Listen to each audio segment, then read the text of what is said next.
Bueno, muchísimas gracias por estar aquí. Quería preguntaros a todas y todos vosotros, ¿quién eres al ver esta foto? ¿Eres de los que le da like? ¿Eres de los que, en cambio, quiere actuar? ¿Quién eres también al ver esta foto de acá? ¿Eres de los que cuando piensa en las residencias de ancianos piensa que es un lugar bonito en el que estar? ¿Quiere cambiar la realidad? ¿Eres de los que cuando ve esta foto piensa que quizás las personas que ahora mismo están pasando necesidad por alimentos tienen otra oportunidad? ¿Eres de los que ante un incendio eres como el colibrí? No sé si sabéis ese cuento que quería contaros ahora mismo al comienzo. Es un incendio enorme en el que todo el mundo, todos los animales están corriendo de un lado para otro porque quieren escapar del incendio. Todos corren excepto el colibrí. El colibrí está llevando agua de un lado para otro en ese incendio increíble. En ese caso, todos los animales le dicen, ¿pero por qué estás llevando agua si eres solamente un pequeño colibrí? Mientras el león está ahí dándole like a la foto del colibrí llevando agua, la jirafa está mirando de un lado para otro, en fin. El final os lo voy a contar luego.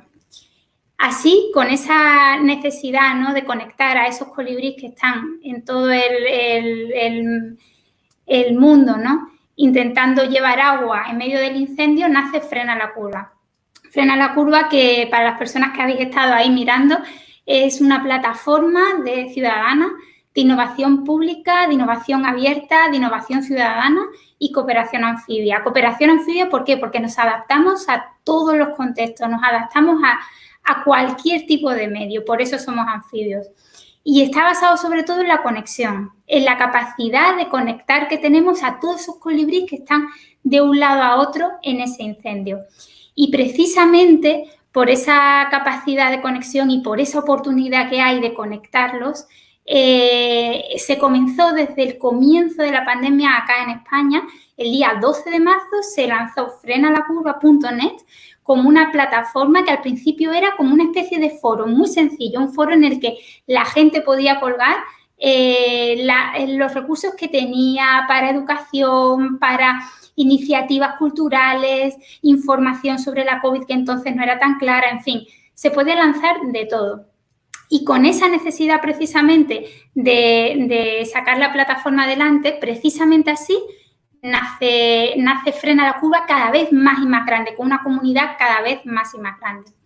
Dentro de la primera semana, precisamente, estuvimos haciendo todo lo posible por, además de lanzar ese foro, lanzar un lab abierto de innovación, lanzar una herramienta mapas que ahora os voy a contar un poquito más, e incluso impulsarnos en 5 países, porque lo que sobre todo queríamos era, una vez que todo esto que nos estaba pasando acá, ¿no?, tenía unas consecuencias tan fuertes, no queríamos que pasara lo mismo en otros lugares, o al menos que pudieran tener esa capacidad, ¿no?, de preverlo con más potencia, ¿no?, que la que tuvimos nosotros.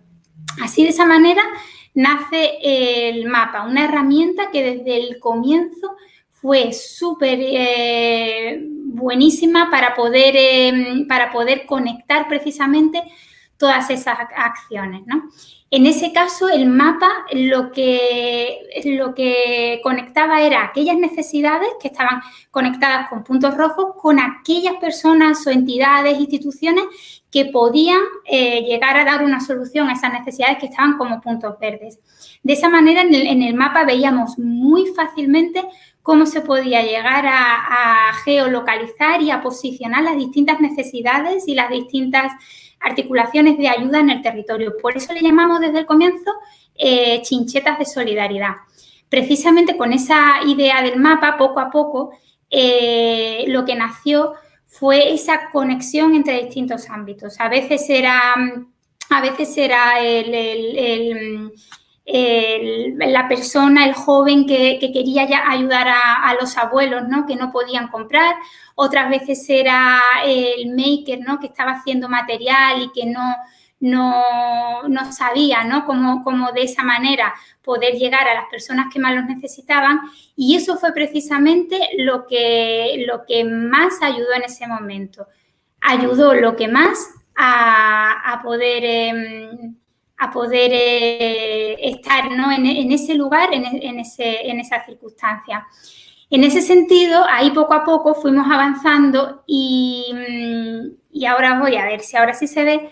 Desde este equipo impulsor se fue, a ver, dejar de compartir porque no me veis nada, por favor, no puede ser.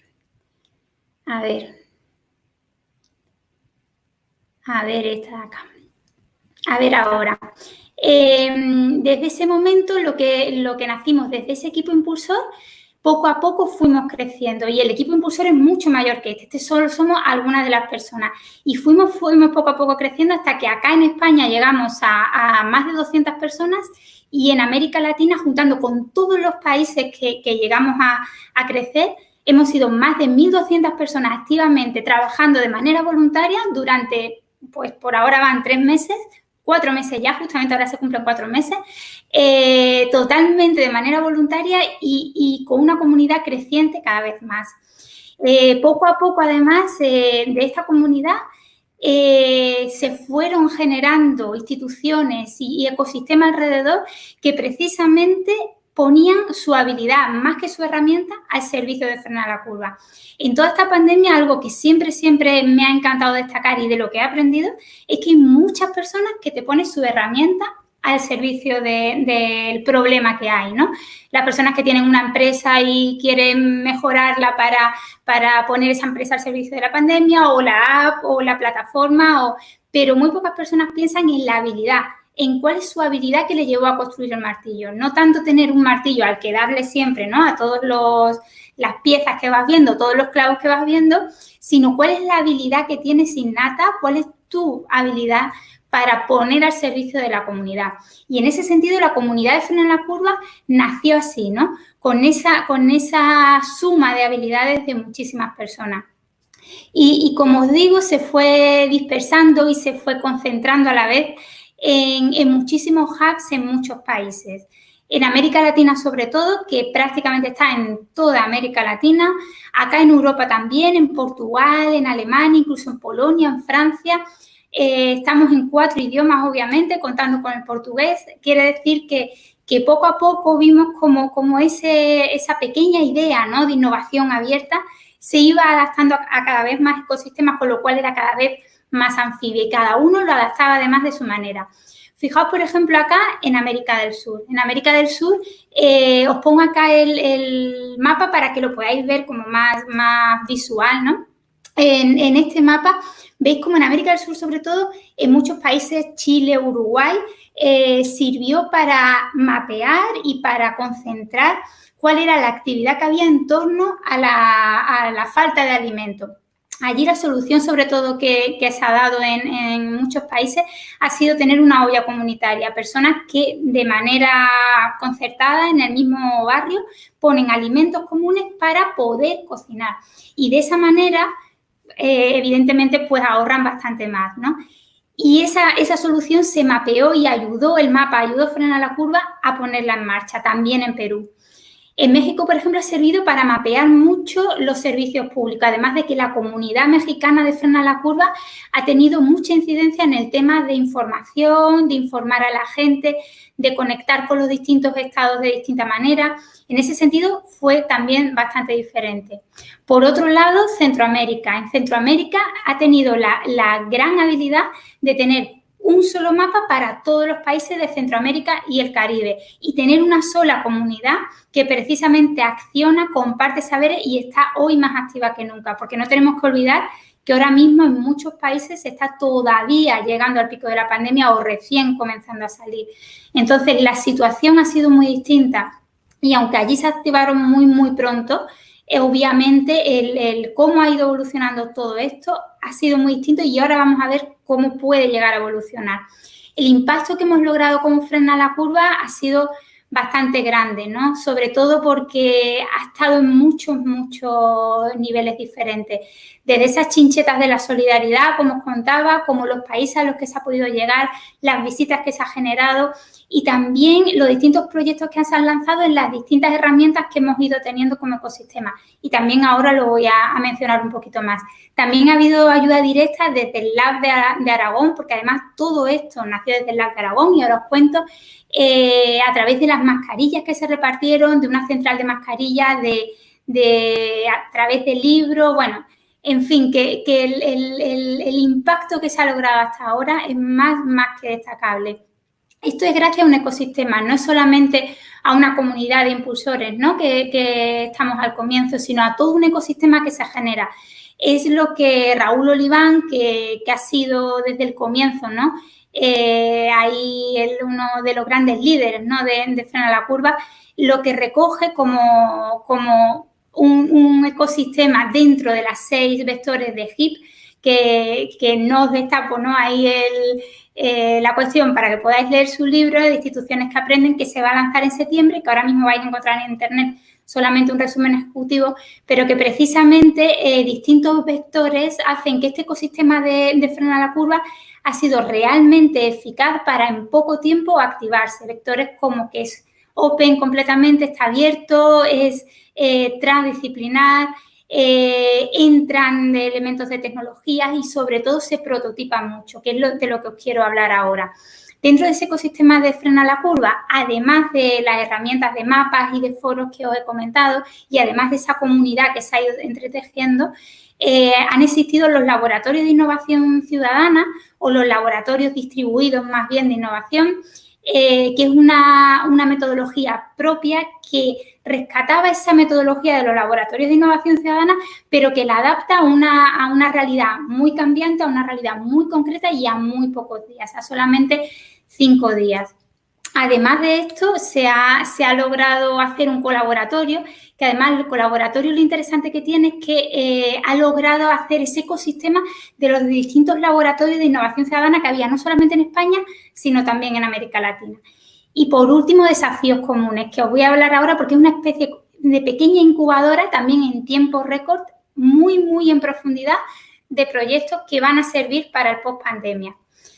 Y en esa idea de los laboratorios precisamente se han adaptado los laboratorios a distintos contextos. La misma metodología de laboratorio, en Brasil surgen los laboratorios de emergencia, que son muy bajos en temas de tecnología porque son accesibles a todo el mundo, utilizan básicamente WhatsApp y otros canales de mensajería y lo que han hecho es activar a comunidades más vulnerables, sobre todo en ciudades, en favelas, para idear nuevos proyectos de cara al post-pandemia.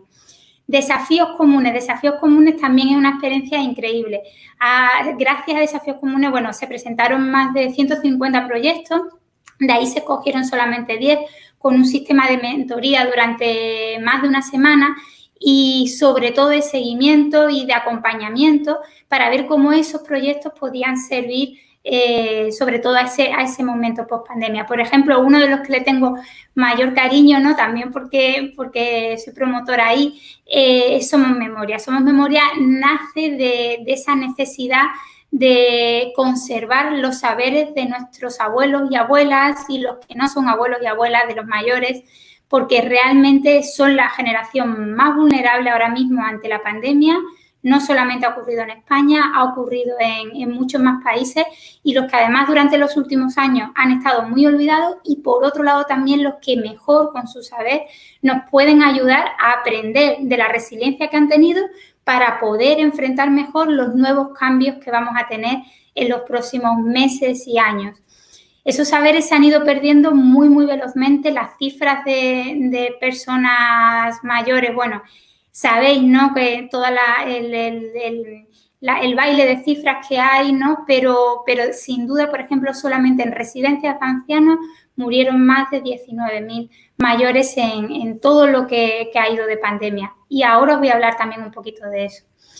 El Libros que Unen es otro proyecto que nació de Desafíos Comunes y que precisamente lo que quiere es aunar y conectar a aquellos niños y niñas que no tienen posibilidad de acceso a libros a través de un libro digital que se pueden descargar de manera completamente abierta, libros preciosos y un acompañamiento a través de teléfono, y puede haber otras modalidades, puede haber radio, puede haber televisión en otros países, de acompañamiento a esa lectura de esos libros.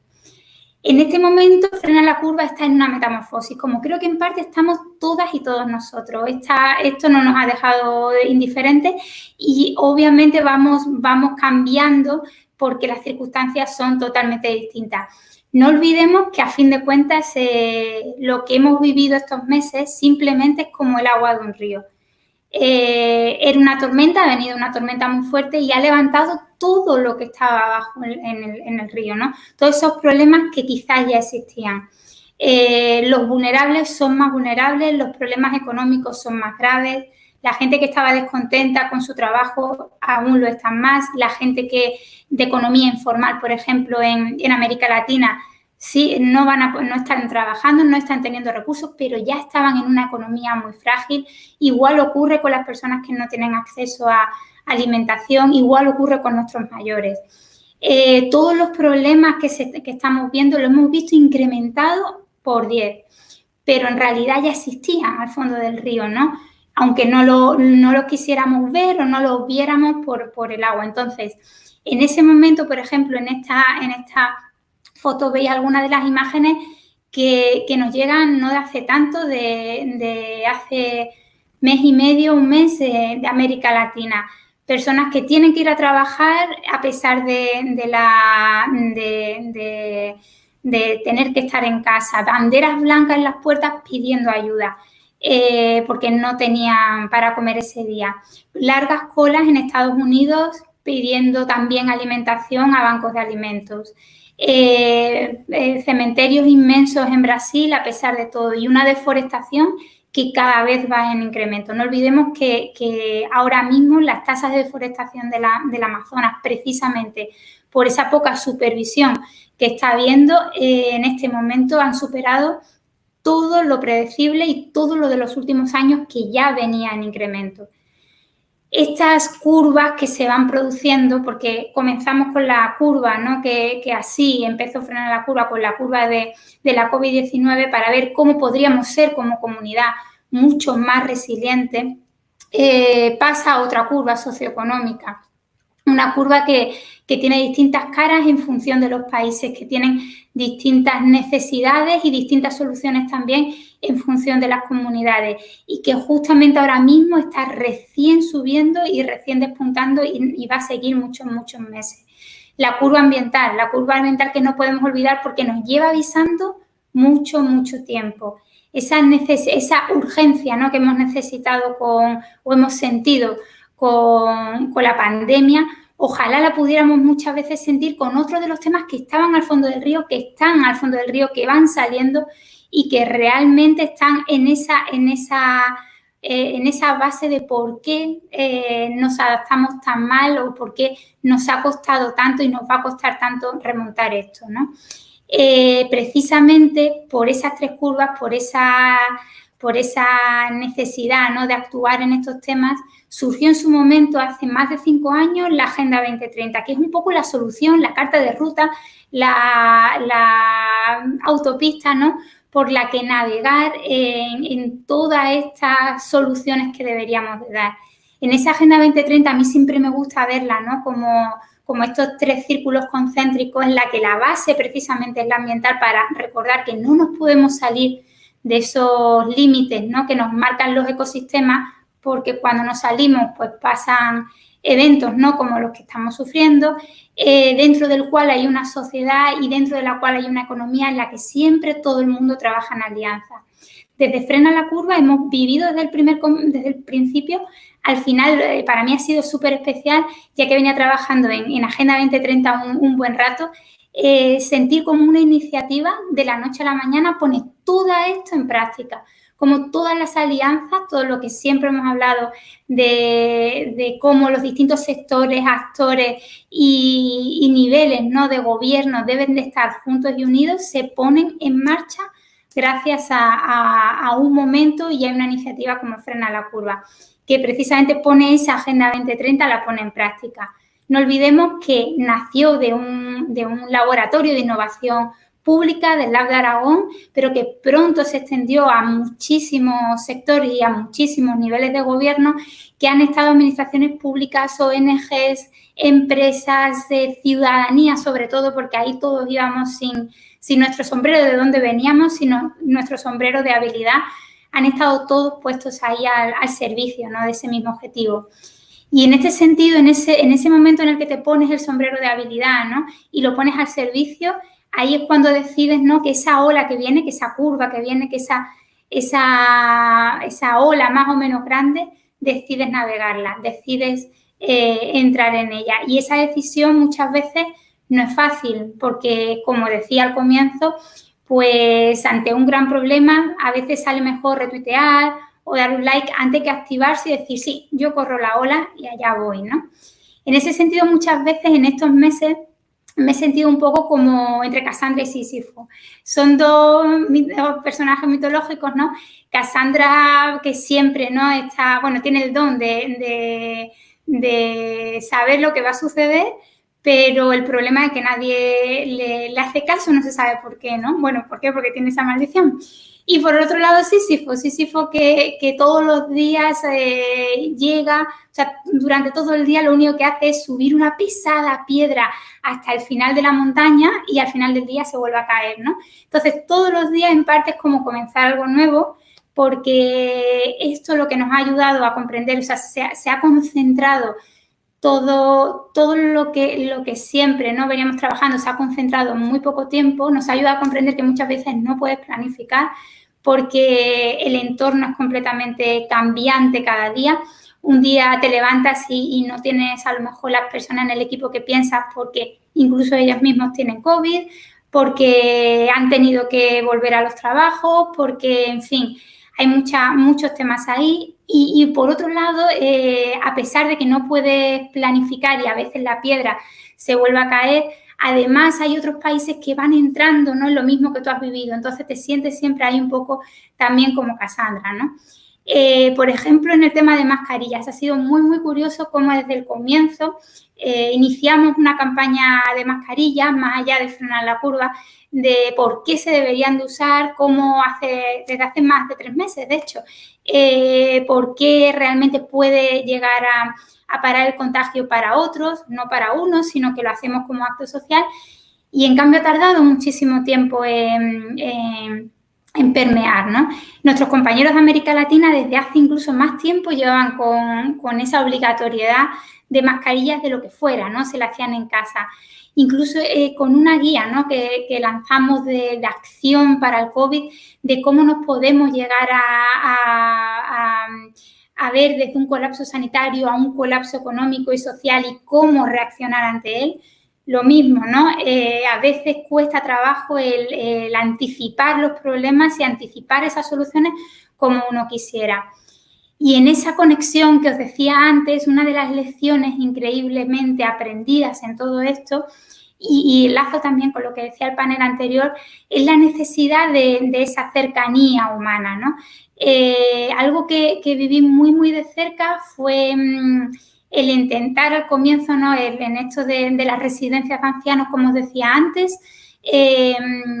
me di cuenta de que no estaba llegando el material, ¿no?, que se empezaba a hablar de todo, pero que realmente poca gente estaba llamando a la puerta y llevando material, ¿no? Esto fue como en marzo. En eso uno se le ocurren pues soluciones tecnológicas por doquier. Habla con todo el mundo. Y la gente realmente ante temas complicados hay poca gente que se atreve, ¿no?, a meterse en la ola y decir, venga, ahí vamos. Entonces, ante todo eso, nos dimos cuenta con una plataforma de voluntariado, ¿no?, que monté, que realmente lo que había era que llamar residencia por residencia de ancianos. Así que llamamos a más de 4.000 residencias, una por una, para ver si necesitaban material y simplemente conectarlas con aquella gente que estaba donando material, que no tenía tiempo para usar una herramienta tecnológica, pero quería saber y ayudar y saber a dónde podía dirigir ese material, ¿no? Y en ese sentido, así nació una plataforma en la que seguimos en contacto con residencias y gracias a la cual sabemos que todavía falta material. Hay residencias que a día de hoy no tienen guantes, a día de hoy están muy, muy bajos en aparatos de oxígeno y que en caso de venir una ola están muy, muy complicados en cuanto a presupuesto y en cuanto a personal. En ese sentido, ¿cómo pasar de todo esto, de todos los problemas que vemos que pueden existir, cómo pasar del like, de lo que hacía ese león en la selva, ¿no? Cuando el colibrí estaba llevando agua de un lado para otro, cómo pasar del like a la acción, cómo llegar a accionar soluciones concretas.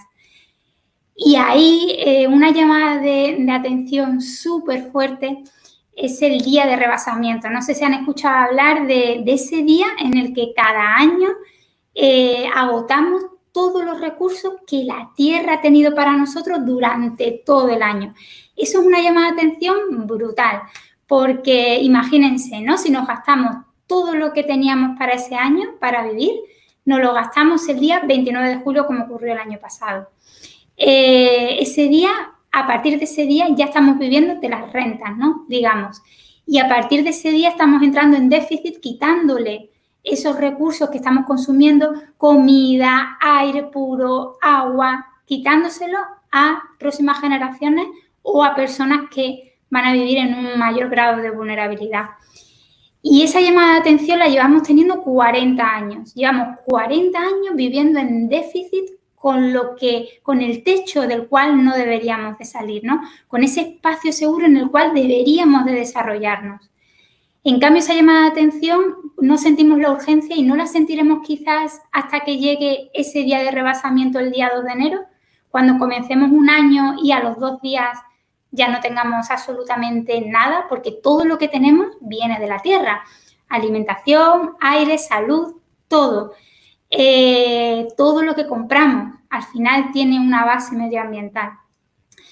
Ahí tenemos mucho que aprender de la naturaleza que lleva, bueno, por muchas máquinas y mucha tecnología que exista, no hay máquina más perfecta a la hora de dar oxígeno, a la hora de dar salud, que la propia naturaleza, que un árbol lleva 500 millones de años haciendo el mismo trabajo y haciéndolo de manera circular.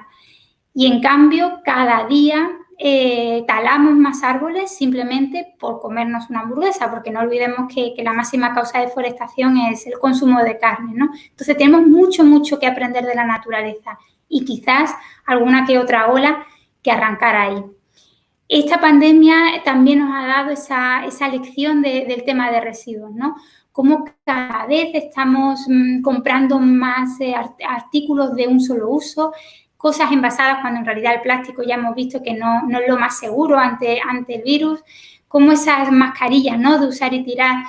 No basta con usarlas y tirarlas en un contenedor apropiado, es que no hay contenedor apropiado para esas mascarillas porque realmente no se van a reciclar nunca. Se van a quemar, se van a enterrar, con lo cual el daño, digamos, es muchísimo mayor que si compramos una de tela simple y la calentamos en un cazo para consumir el menos agua posible.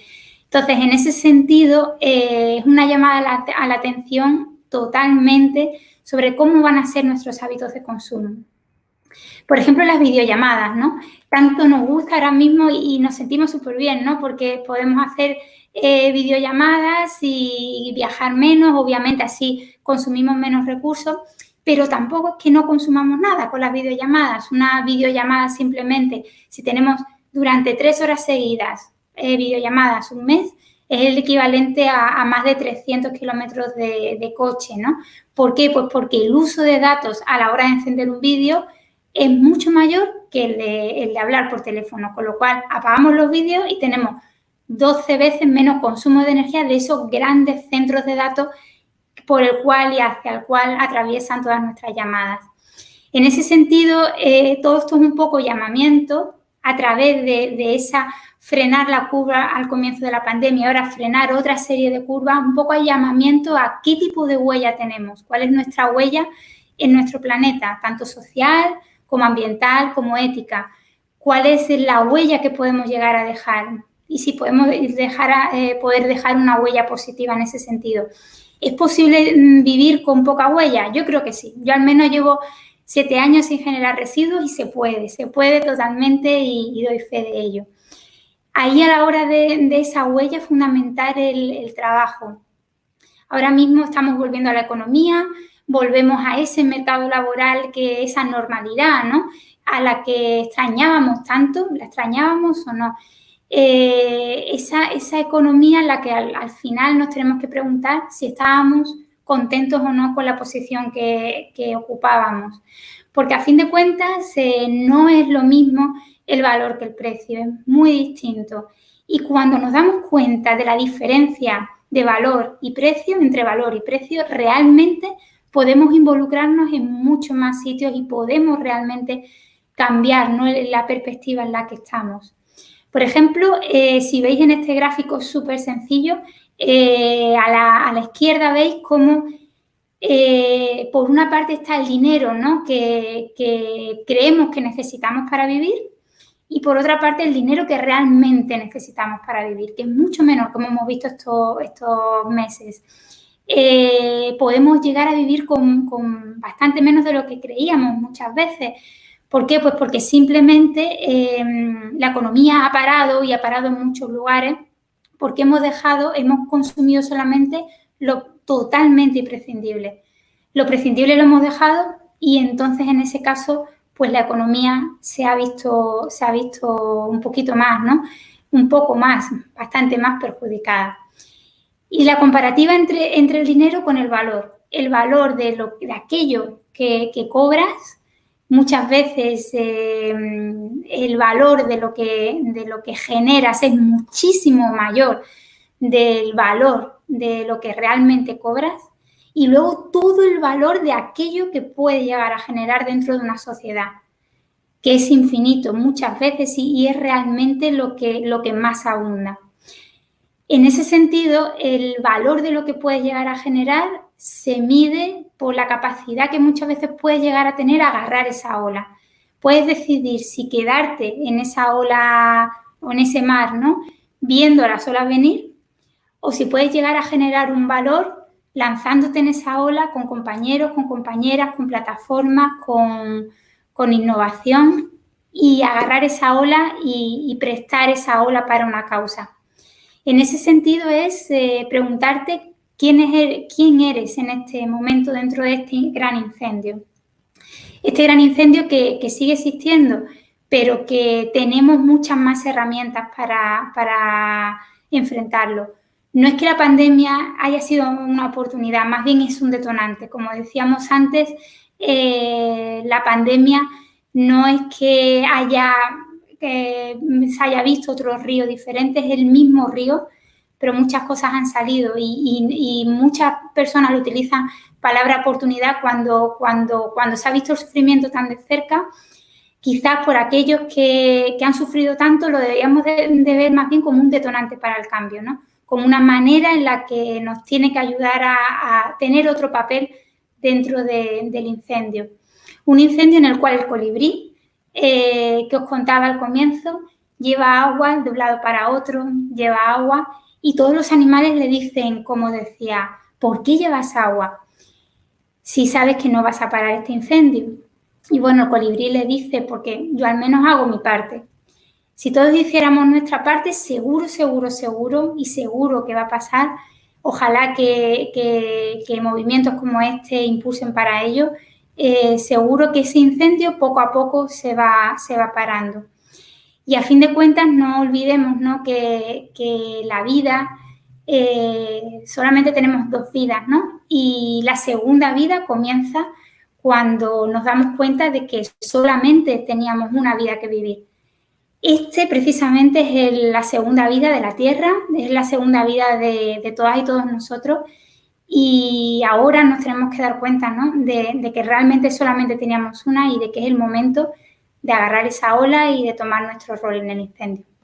Muchísimas gracias a todas y todos los que estáis presentes, los que veréis en un momento la charla, y no olvidemos tampoco, ¿no?, lo que hemos venido en este Campus Party, ¿no?, que es apoyar a esta gran comunidad, a una comunidad que lleva muchísimos años, ¿no?, unida para distintas cosas, y que en este momento se une a Médicos Sin Fronteras para contribuir a apagar ese incendio. Muchas gracias y quedo atenta para preguntas.